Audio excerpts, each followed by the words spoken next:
इस तरीके के क्वेश्चन में हम लोग बहुत सारी कॉमन मिस्टेक्स कर देते हैं, क्योंकि यहाँ पे हमसे ये क्या कह रहा है कि कैलकुलेटर 980 में बेचने पे व्यक्ति को हानि होती है। हानि किस पे हो रही है? 980 में तो उसने बेच दिया, हानि किस पे होगी? हमेशा मार्केट प्राइस पे। करेक्ट। तो हमको मार्केट प्राइस नहीं पता है, हम लोग इसी को एज ए मार्केट प्राइस ले लेते हैं। तो अपन को ये सब गलतियां नहीं करनी है।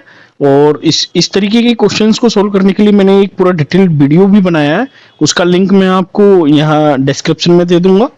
ठीक है, तो आगे बढ़ते हैं। अब इस क्वेश्चन को हम लोग सोल्व करते हैं। कह रहा है कि कैलकुलेटर 980 बेचने पर एक व्यक्ति को इतने की हानि होती है और वह कितने दाम में बेचे ताकि उसे लाभ हो। अगर मेरे पास मार्केट प्राइस है तो मार्केट प्राइस में पहले मैं हानि के रेस्पेक्ट में मार्केट प्राइस निकाल लूंगा और उसी मार्केट प्राइस पर मैं 8% प्रॉफिट लगा के जो आंसर है वो निकाल लूंगा। ठीक है, तो हानि जब हो रही है, लेट्स मैंने मार्केट प्राइस मान ली एम। करेक्ट। हानि हो रही है मतलब माइनस होगा।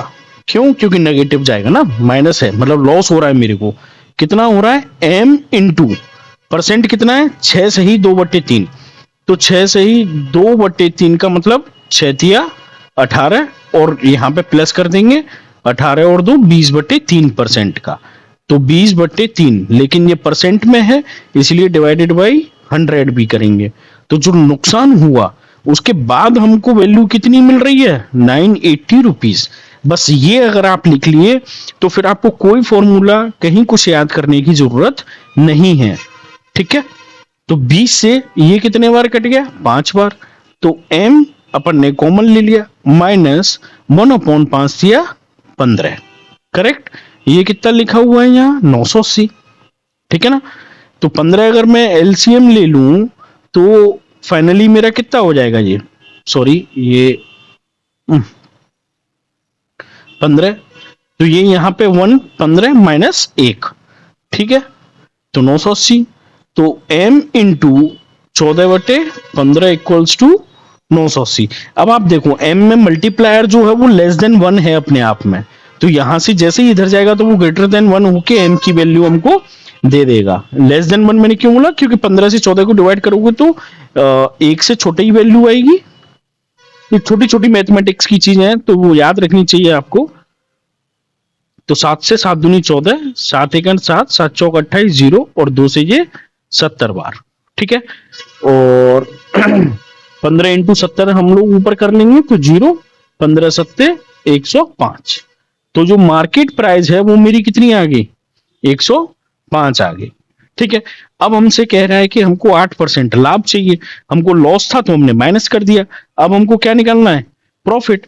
तो प्रॉफिट के लिए मैं यहाँ पेन का कलर चेंज कर लेता हूं। मेरे को इफेक्टिव सेल प्राइस निकालना है। ठीक है, सेल प्राइस किसके साथ? जब मेरे को मार्केट प्राइस प्लस 8% का प्रॉफिट हो मार्केट प्राइस पे।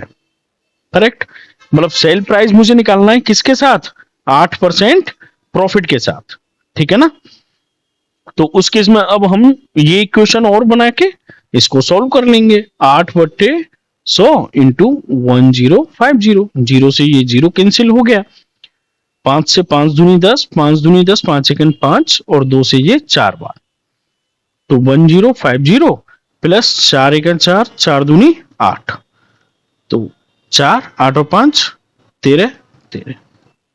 तो जो सेल प्राइस है विद 8% प्रॉफिट, विद 8% प्रॉफिट कितना है आपका? 1134 रुपए। इफेक्टिवली यही क्या है? आपका आंसर है। अगर आप देखेंगे इसमें तो ये आंसर कहीं होगा, आंसर नंबर 2। ठीक है, मतलब आपको ये समझना है कि जब लॉस हो रहा है तब हमने इसको माइनस किया और इसमें से क्या किया? हमने मार्केट प्राइस को कैलकुलेट कर लिया।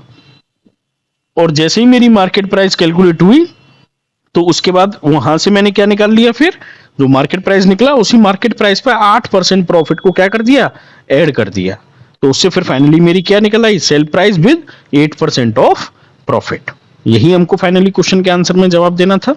कोई डाउट है तो फील फ्री टू आस्क, आपको जो भी लगता है। और इसके रिलेटेड जो वीडियो है उसका मैं लिंक आपको दे दूंगा। Thank you.